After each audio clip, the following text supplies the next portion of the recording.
સુરતના જાણીતા હીરા ઉદ્યોગપતિ દિનેશ નાવડિયાએ બેલ્જિયમ ખાતેથી ટેલિફોનિક વાતચીત બજેટમાં લેબ્રોન ડાયમંડના વિકાસ માટે કરેલી ફાળવણીને દિનેશ નાવડિયાનો આવકાર.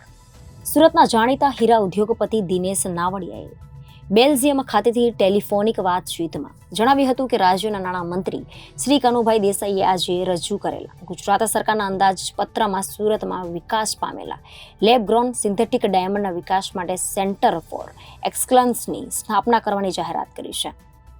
આ જાહેરાતની સાથે તેમણે આગામી વર્ષ માટે કુલ 7 કરોડની રકમની જોગવાઈ કરી છે. ગુજરાત સરકારની આ પહેલને હું આવકારું છું અને તેના કારણે સુરત સહિત ગુજરાતમાં વિકાસ પામી રહેલા કૃત્રિમ હીરા, લેબગ્રોન ડાયમંડ, સિન્થેટિક ડાયમંડના ઉત્પાદન અને નિકાસને જબરદસ્ત વેગ મળશે નિશ્ચિત છે. અને ઉલ્લેખનીય છે કે સમગ્ર ભારતમાં સૌથી વધુ લેબગ્રોન ડાયમંડનું ઉત્પાદન સુરત શહેરમાં થઈ રહ્યું છે. ગુજરાત સરકારનું 24-25નું આજે જે બજેટ રજૂ કર્યું તેને હું ડાયમંડ ઇન્ડસ્ટ્રી વતી આવકારું છું. ખાસ કરીને ગુજરાતના વિકાસશીલ મુખ્ય પ્રધાન શ્રી ભૂપેન્દ્રભાઈ પટેલ અને એમના કેબિનેટના સહયોગી શ્રી નાણામંત્રી કનુભાઈ દેસાઈએ જે પ્રમાણે ગુજરાતના ડેવલપમેન્ટ માટે, ઇન્ડસ્ટ્રી માટે, ઇન્ફ્રાસ્ટ્રક્ચર માટે, શૈક્ષણિક માટે, આરોગ્ય માટે જે જોગવાઈઓ કરી છે એ ગુજરાતની હિસ્ટ્રીની અંદર ફર્સ્ટ ટાઈમ છે.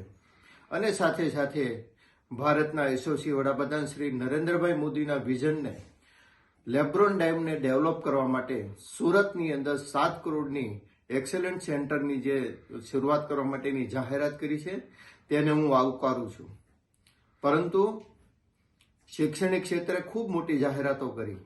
અમારી આઈડીઆઈના ડેવલપમેન્ટ માટે અમારી માંગણી હતી કે ઇન્ડિયન ડાયમંડ ઇન્સ્ટિટ્યૂટને પણ એક સ્કિલ ડેવલપમેન્ટ માટે ડેવલપ કરવા માટે 5 કરોડ કરતાં વધારેની જોગવાઈ કરવામાં જો આવે તો આ આઈડીઆઈનું પણ એક શૈક્ષણિક માળખું સુધરે. ફરી મારી વિનંતી છે કે આ પૂરક બજેટની અંદર આઈડીઆઈ માટે કંઈક ફાળવણી કરે જેથી કરીને ડાયમંડ ઇન્ડસ્ટ્રીને કંઈક આપ્યું હોય એવું અમને લાગશે. Reporter Arvind Rathod, Janadesh News, Surat.